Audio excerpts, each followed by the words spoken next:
G'day Rochambeau. I'm going to make this video now on Into the Pit.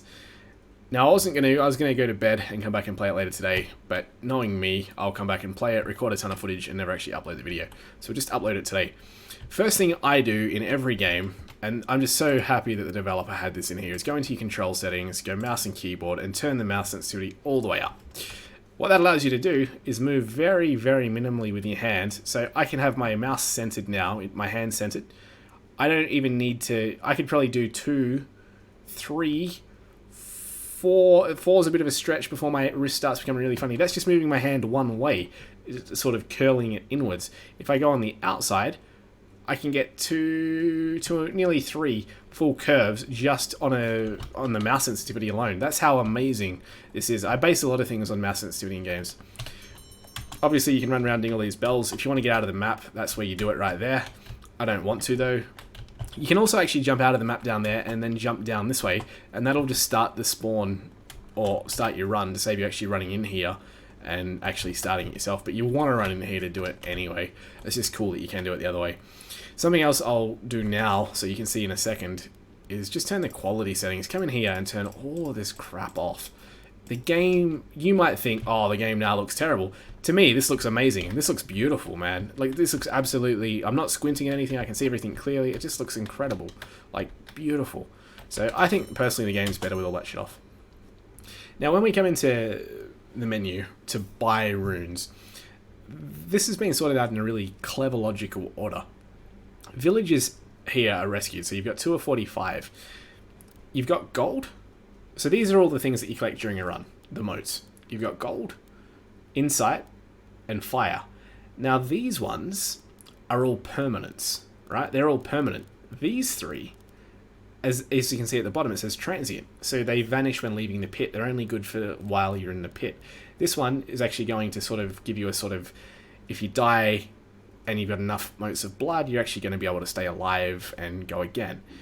This one's luck. So the more of these you've got, the better the power-ups, or whatever they call them, perks, all of that sort of stuff. And the mote of renewal is just allowing you to refresh your hand. So we'll go over these a little bit more in detail in a bit. But right now, when you want to buy something, you come down here, you see, okay, it cost me 15 gold. And I first thought, oh, I need to sacrifice these people, but you don't. I purchased all of these ones. They only cost me 1 person each, but I still have 2 villagers rescued. You just need that number of villagers rescued to be able to buy this plus the gold. So gold plus villagers, and you can buy this one. So pretty straightforward. You can go through and have a look at them all if you wanted to. I'm personally not too fussed with any of that stuff.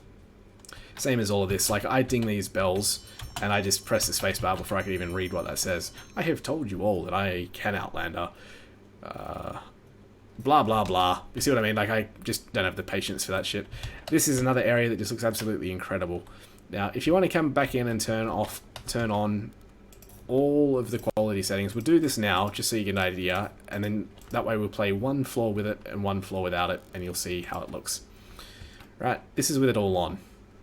You might think this looks amazing. Maybe on your screen it does look amazing, depending on what the video compression does, but if you actually buy the game, it might look really, really good for you. It looks cool, but it's too blurry for me, too squinty, personally, so I'm not a big fan of that. Now, when you start a run, we'll talk about the side of the menu first. You got left hand, right hand, and your main middle shield, whatever you'd like to call that. Excuse me for 2 seconds. Excuse me. Sorry, my apologies. Right, so from there, when we come into this section, you have to select a rune. Now, obviously, the further we go, the more runes we'll be able to select, I would guess. I'm not too sure on that just yet. Then you can start selecting all of these. Now, these are the abilities we just purchased from the other guy, or things that you can find during runs, from what I gather. So I'm pretty sure I haven't purchased this, but I've got it. Right, so increased damage received 200%. Now, this is absolutely horrendous, but it means every mote I get during the run is worth double. So that's handy to have, but it's going to make the run really, really hard. But while we're just demonstrating how the runs go, it might not be such a bad thing to have on to record. Now, if I want to deselect it, because it's there. Even though I'm in the slot, I can still deselect it because it's the arrow to say it's deselectable. So that's cool, but neither here nor there. The other ones I want on are the Rune of Blood. This means every time I get these ones, so these runes, same as this, these are the fire runes. This is the blood runes. So cheat death, begin each journey into the pit with cheat death ability already charged, or partly charged. And this one is the same sort of thing. When collecting motes of demon blood, sometimes you gain double the amount. So that means I'm going to get more of them, and that's what sort of starts charging this. So if I select this one, I'm not actually too sure what number it gives me exactly here. It might be something like 5. I'm pretty sure you need 20 before it works. I'm not too sure on that number exactly, but you get the idea. You can just select here whatever you basically want. Begin each journey with a pit with a small amount of luck. Luck's really good because luck gives you more rare spells, more rare upgrades, all of that sort of fun stuff. And then the other one is probably gold. You can get double the amount of gold. You can get more renewal, so you can select perks. If you don't like the ones that pop up, you can select them again easily. It really just depends how you want to personally play. I probably will go for the Rune of Blood though, to get double the amount of blood, because that's going to help this charge up quicker. And then we're just going to start the run. So now we've started. Beautiful, and away we go. Now to give you an idea how much that hurts my head, I've like started headaching looking at that. It's too much for me personally, looking through like what I feel is a ton of blur. But we'll play this level with it. Now when you first spawn in, you'll run up, you pick your main shielding ability or defensive power. Increased movement speed is really good. Reduce incoming damage. So this is because I've got some luck. So because I chose to start the game with some luck in one of those slots, this has now given me 10. So maybe if I'd started with some of this one being partially charged, it would have given me 10 here as well. But this actually is now going to give me better spells. And you can see because they're sort of blue in the background, the better they are, I'm guessing the better their colour is. Because the ones I've been receiving so far have basically just been like this backgroundy colour here. So increase your movement speed, good. Reduce incoming damage when you're at low health, that's pretty good. Increases damage when health is under 25%, that's also pretty good. But we're going to go for movement speed. And then we've got to select the right hand card. Fires mid-range projectiles in a widespread pattern. Fires mid-range scattering projectiles. Oops, I've clicked it, but I can unclick it. If you accidentally click it, just drag the mouse and unclick it. I do that when I'm trying to demonstrate stuff. Fires mid-range scattering projectiles. No. Fires slow moving, but all of these I don't really, not too fond of. Widespread pattern's bad for me. Mid-range scattering's also sort of bad. I don't like any of these. I'll probably go with the widespread pattern one though, I feel. And these change as well, so they're not always the same at the start. Fires mid-range projectile widespread pattern. Shotgun, fires long range cluster. So we'll go with the long range one as well. I find long range is good to go with a small range. Wonderful. And now there's 4 of those that we have to unlock. So again, we're just going to play this first level with these colours on, and then we'll turn some of the colours off and we'll play another level. So you get an idea of how the game looks. Actually, why don't we do it now, because we're still in this main part here. We'll just come here, and there's an enemy there, I think. Quality settings. All I'm going to turn off to start with is the bloom, the pixel downsampling, and the fog. And we're just going to hit escape, because that makes it quicker for me to get back to the menu. And see how much better it already looks? Not as blurry, looks nicer already. Much, much nicer. Right, that's personally how I would prefer to play the game.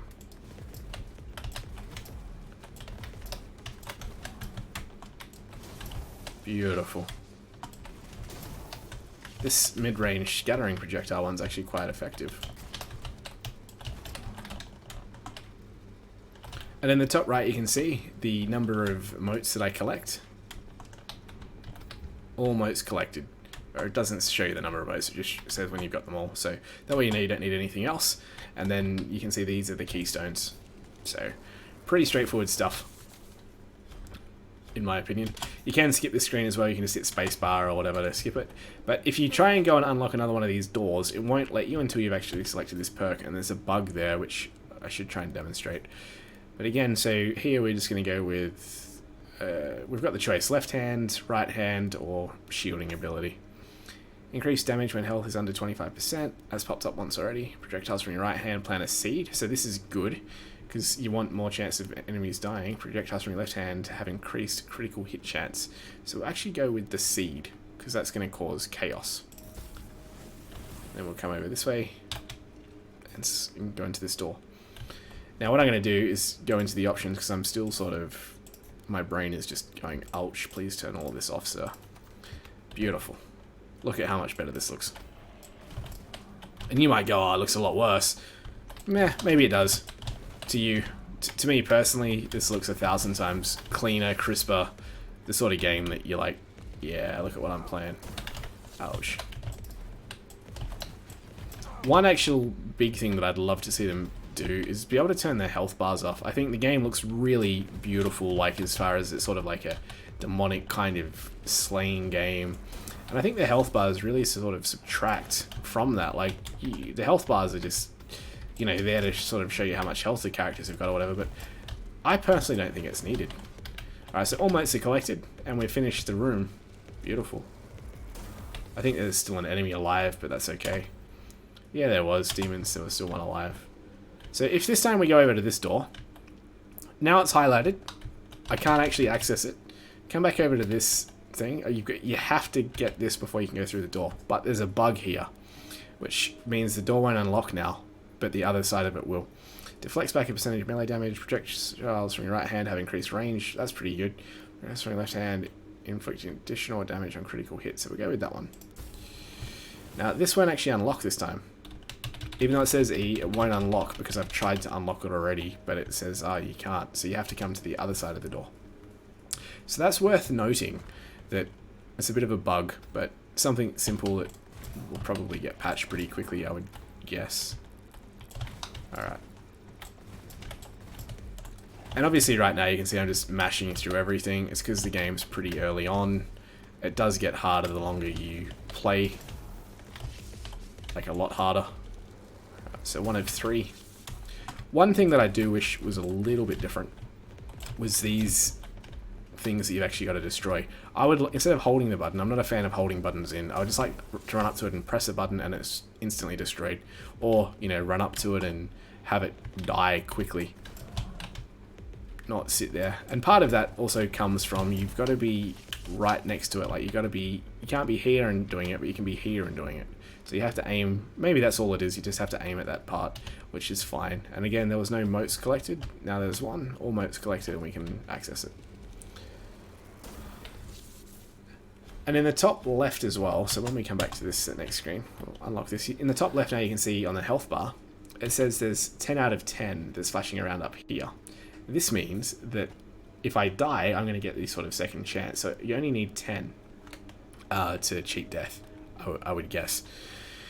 You only need 10. Reduce incoming damage by 5% is really good. Projectiles from right hand inflict additional damage on critical hits is good. Projectiles can pierce your enemy. So we're actually just going to go with the reduced damage. Now this is where if I wanted to, I could refuse the power and have more insight, which should be cool, and I nearly accidentally did. Or we could refresh the choices, and that's going to cost me, but these run out at the end of the run anyway. They're just what I'm collecting during the run. So that's not going to cost me anything to refresh all of these and see different results, but we're not going to this time. We'll go with this one, the reduced damage. Reduced damage is always pretty good to go with. Which one haven't we taken? This door. Alright, beautiful.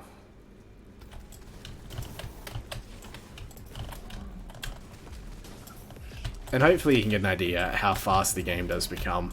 And obviously these guys will start doing more and more damage. The weapons you've got aren't going to do as much damage to them, and therefore a lot harder.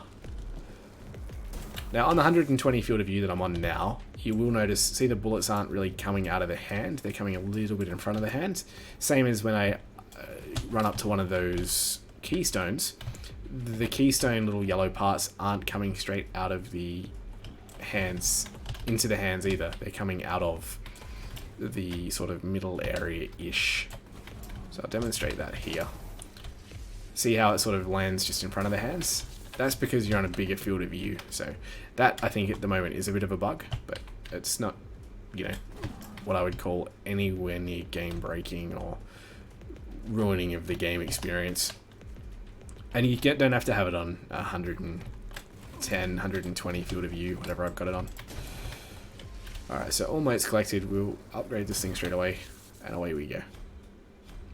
Again, I like to skip that fast, upgrade this one straight away.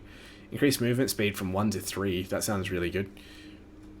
Now again, see how it's a bit of a different colour? That is because of the luck. The luck has increased the colour of it, so the better it is, the different colour. So I don't even really want to read these at this point, we're just going to go with this one. And this should hopefully unlock, because we've got all 4 now. Beautiful.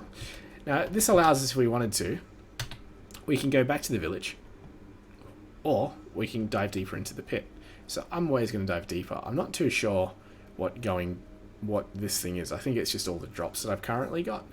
We could do it now, but we're not going. Yeah, we won't. We'll just dive deeper. We might go back after the next floor. I won't. I'll just keep going. That's what I always do. But yeah, we'll go back this time. And then suddenly we've like gone 5 floors deeper. Did my game just crash? Not sure what just happened. Just give me 2 seconds. I'm just going to stop that video and then I'll see what's happened.